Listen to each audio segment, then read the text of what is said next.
all. I welcome you all back to your political science class. I am Swamya, your political science educator at Learn Karo class 11 and 12. Today we are going to start a new chapter of your political science book, which is chapter number 9 Indian politics trends and developments. हम इस chapter में पढ़ने वाले हैं कि कौन से ऐसे न्यू ट्रेंड्स और कौन से ऐसे डेवलपमेंट्स हो रही थी इंडियन पॉलिटिक्स के अंदर। इस चैप्टर का फर्स्ट पार्ट आज हम स्टार्ट कर रहे हैं और आज का हमारा फर्स्ट टॉपिक है कंटेक्स्ट ऑफ द 1990s, यानी कि हम 1990s के टाइम पीरियड के बारे में इस चैप्टर में सबसे पहले स्टार्ट करने वाले हैं। First, the most crucial development of this period was the defeat of Congress Party in the elections held in 1989. देखो यहाँ कितनी बड़ी बात हुई कि 1989 में जो इलेक्शंस हुए उसमें कांग्रेस पार्टी हार गई और ये बहुत बड़ी बात थी। क्यों? क्योंकि अब तक कांग्रेस पार्टी को हराया नहीं जा सकता था। ऐसा माना जा रहा था कि नहीं, कांग्रेस पार्टी जो इतनी ज़्यादा स्ट्रॉन्ग थी वो कैसे हार गई। The Congress improved it's performance. अब जब डिफीट हो गई थी कांग्रेस 1989 में तो कांग्रेस ने सोचा कि नहीं, अब तो हमें अपने आप को इम्प्रूव करना पड़ेगा। तो कांग्रेस ने फिर से अपनी परफॉर्मेंस को इम्प्रूव किया और जो 1999 के इलेक्शंस थे उसमें कंटेस्ट किया। But the elections of 1989 mark the end of what political scientist have called the Congress system. देखो, अब तक जो कांग्रेस सिस्टम कहते आ रहे थे कि भाई अब तो कांग्रेस का ही राज चलेगा, वो जब यहाँ पे डिफीट हो गए थे 1989 में तो वो चीज़ बिल्कुल कैंसिल हो गई। और वो चीज़ जो हमारे जो थिंकर्स ने कही थी या फिर जो पॉलिटिकल थिंकर्स ने कही थी कि कांग्रेस का रूल चलेगा, वो गलत साबित हो गया था। 1989 के बाद 1991 में कांग्रेस ने फिर से कंटेस्ट किया। The Congress remained an important party and ruled the country more than any other party, but even in this period since 1989, यानी कि कांग्रेस बहुत important party थी इंडियन पॉलिटिक्स के अंदर, but it lost the kind of certainty it earlier enjoyed in the party system। लेकिन जब कांग्रेस की defeat हो गई थी 1989 में तो एक जो श्योरिटी थी लोगों के माइंड में कि भाई कांग्रेस को कौन हरा सकता है, कौन उसको डिफीट कर सकता है, वो जा चुकी थी। अब बात करेंगे कि सेकंड डेवलपमेंट क्या हुई।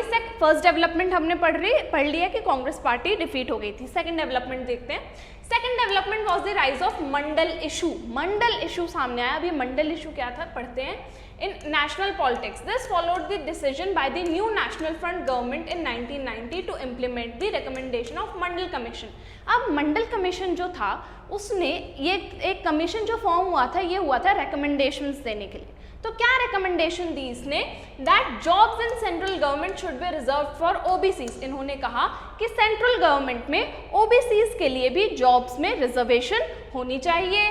Third, the economic policy followed by the various government took a radically different turn। Third development क्या हुई? This is known as the initiation of structural adjustment program or the new economic reforms। Third development थी new economic reforms लाने की कोशिश की गई। Fourth development क्या थी? A number of events culminated the demolition of the dispute structure at Ayodhya. जो dispute चल रहा था अयोध्या में, बाबरी मस्जिद और अयोध्या डिस्प्यूट जो चल रहा था वो स्टार्ट हो गया था in December 1992। These developments are associated with the rise of BJP and the politics of Hindutva. और इससे स्टार्टिंग हुई किसकी? बीजेपी की स्टार्टिंग हुई और उसको क्या कहा गया? एक हिंदू पार्टी कहा गया। और उसने क्या एस्टैब्लिश करने का सोचा? हिंदुत्व को एस्टैब्लिश करने का सोचा। तो ये फोर्थ डेवलपमेंट थी। फाइनली लास्ट डेवलपमेंट क्या हुई? फिफ्थ डेवलपमेंट हुई विच वॉज वेरी इंपॉर्टेंट, जो कि बहुत ज़्यादा एक इंपॉर्टेंट डेवलपमेंट है जो आपको याद रखनी है। वो था राजीव गांधी जी का असैसिनेशन, यानी कि उनको मार दिया गया। कब? मई 1991 में। Led to a change in the leadership of Congress party. अब ऐसे में क्या हुआ? कांग्रेस पार्टी के पास कोई लीडर ही नहीं बचा था। He was assassinated bye LTTE। Sri Lanka के जो ग्रुप है LTTE, liberation tigers of Tamil Ilam, उन्होंने राजीव गांधी जी का असैसिनेशन कर दिया। When he was on an election campaign tour. जब वो तमिलनाडु गए थे अपने इलेक्शन कैंपेन के लिए, वहाँ पे LTTE के लोगों ने उनको असैसिनेशन कर दिया उनका। In the elections of 1991, Congress emerged as the single largest party। अब जब राजीव गांधी जी का असैसिनेशन हो गया तो इस चीज़ की वजह से लोगों में कांग्रेस पार्टी के लिए सिंपैथी बहुत ज़्यादा बढ़ गई थी। Following Rajiv Gandhi's death the party chose Narasimha Rao. अब पार्टी के पास कोई लीडर तो बचा नहीं था, तो ऐसे में अब जो लीडरशिप थी राजीव गांधी जी के बाद किसको गई? वो नरसिम्हा राव को गई और उनको प्राइम मिनिस्टर इलेक्ट किया गया। अब बात बात करेंगे एरा ऑफ कोलिशंस। ये एरा ऑफ कोलिशंस एकदम से कैसे स्टार्ट हुआ, यानी कि जब वन पार्टी डोमिनेंस चलती आ रही थी अब तक, तो ये एरा ऑफ कोलिशंस यानी कि गठबंधन जिसको हम हिंदी में बोलते हैं, वो कैसे स्टार्ट हुआ वो अब हम पढ़ेंगे। Elections in 1989 led to the defeat of Congress party. ये मैंने आपको बता दिया कि बहुत बड़ी जो मेजर डेवलपमेंट हुई थी सबसे पहले वो थी कांग्रेस पार्टी की डिफीट 1989 के इलेक्शंस में।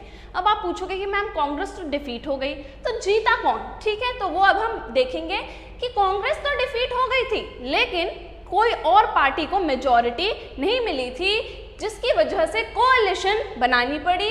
On this basis the national front formed a कोalition government. इसीलिए नेशनल फ्रंट ने क्या बनाई?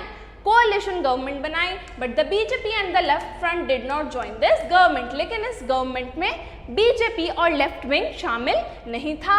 No single party secured a clear majority of seats in any Lok Sabha elections. यानी कि 1989 जब कांग्रेस पार्टी डिफीट हो गई थी, उसके बाद 2014 तक कोई भी ऐसी पार्टी नहीं थी जिसको क्लीन स्वीप या क्लियर मेजॉरिटी मिली हो।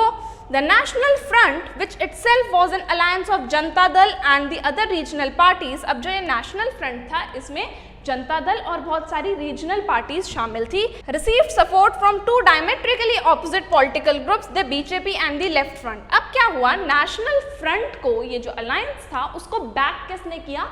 बीजेपी ने और लेफ्ट फ्रंट ने। किसके अगेंस्ट? कांग्रेस के against. This began an era of multi party system. और तब से क्या एरा स्टार्ट हुआ?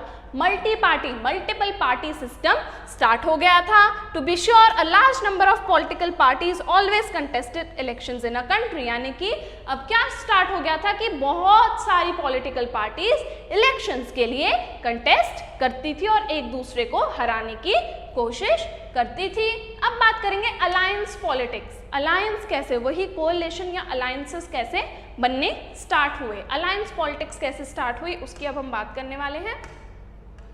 The 19th also saw the emergence of powerful parties and movements that represented the Dalits, backward caste and OBCs. अब क्या हुआ कि बहुत सारी ऐसी पॉलिटिकल पार्टीज थी जो कि दलित्स के लिए और ओबीसीज के बारे में बात कर रही थी, उनके बारे में सोच रही थी। These parties played an important role in the united front government that came to power in 1996। 1996 में जो यूनाइटेड फ्रंट बना था, उसने दलित्स को बैक करने में बहुत ज़्यादा रोल प्ले किया। The united front was similar to the national front, यानी कि नेशनल फ्रंट की तरह ही यूनाइटेड फ्रंट भी था। For it included Janata Dal, जैसे मैंने बताया जनता दल थे इसमें, और बहुत सारी रीजनल पार्टीज छोटी छोटी इंक्लूडेड थी इसमें। 1989 both left and BJP supported the national front, यानी कि अगेन क्या किया, कांग्रेस के अगेंस्ट बीजेपी ने इसको सपोर्ट किया, बैक किया, because they wanted to keep Congress out of power. जैसे मैंने बताया, कांग्रेस पावर में ना आ जाए, इसलिए बीजेपी ने सपोर्ट किया। किसको? नेशनल फ्रंट को सपोर्ट किया। किसके अगेंस्ट? कांग्रेस पार्टी के against. In 1996 the left continued to support the non Congress government, but this time Congress supported it as both the Congress and the left wanted to keep BJP out of power. अब क्या हुआ, left को किसने left continue to support, left ने किसको support किया? Non Congress government को support किया। लेकिन इस बार कांग्रेस ने सोचा कि हम लेफ्ट को सपोर्ट करते हैं, ठीक है, ताकि कौन पावर में ना आए, बीजेपी पावर में ना आ पाए। In this new phase any government could be formed only with a participation और support of many regional parties. अब बहुत ज़्यादा एक बहुत मेजर डेवलपमेंट हुई इस टाइम पीरियड में कि वो था growing role of regional parties. बहुत ज़्यादा इंपॉर्टेंस दी जाने लगी किसको?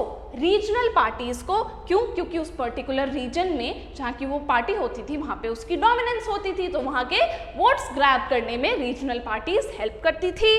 दस with the election of 1989 a long phase of कोalition politics began in India. इसीलिए 1989 के इलेक्शन के बाद से कोalitions का फेज स्टार्ट हो गया था इंडिया के अंदर। This applied to national front in 1989, यानी कि कैसे कोalition बनने स्टार्ट हो गए थे? नेशनल फ्रंट बना 1989 में, यूनाइटेड फ्रंट बना 1996 में, एनडीए बना 1997 में और बीजेपी लेड कोalition बना 1998 के अंदर। उसके अलावा the NDA 1999 and UPA in 2004 and 2009। और यूपीए किसका कोalition था? यूपीए कांग्रेस का कोalition था यूपीए, और एनडीए किसका था?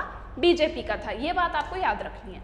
अब बात करेंगे एनडीए। एनडीए 1 क्या था? The NDA was formed in May 1998 as a coalition. NDA coalition था बहुत सारी पार्टीज का। The NDA proceeded to win the 1999 elections. इन्होंने सोचा कि 1998 में हमारी फॉर्मेशन हो गया, अब हम 1999 के इलेक्शंस जीतने की कोशिश करेंगे।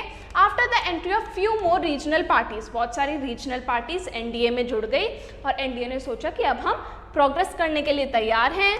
Where the previous coalitions were led by one national party, the NDA 3 coalition was not only stirred by national party, that is BJP, it was also dominated by BJP with an absolute majority of its own in Lok Sabha।